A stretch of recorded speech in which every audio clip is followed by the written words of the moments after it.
Aktivitas kantor Giliket di kawasan Sanur Denpasar sepi pasca ledakan salah satu kapal cepat milik perusahaan tersebut Kamis lalu. Akibat kecelakaan maut tersebut, 3 kru kapal Giliket 2 masih menjalani pemeriksaan intensif di Mapolres Kelungkung.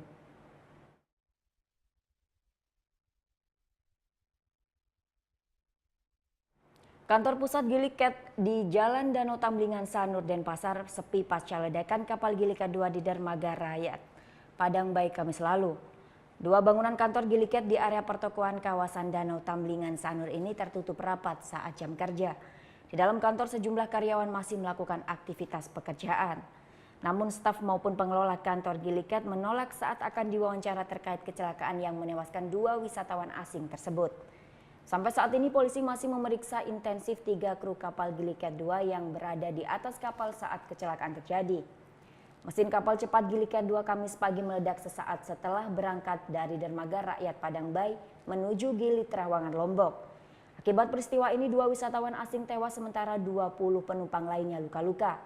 Dari 35 penumpang yang berada di dalam kapal, sebagian besar wisatawan asal Eropa.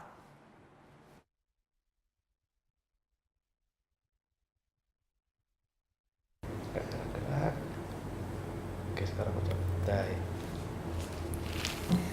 Udah selesai kan nontonnya? Nah, jadi jangan lupa buat like, komen, dan subscribe ya.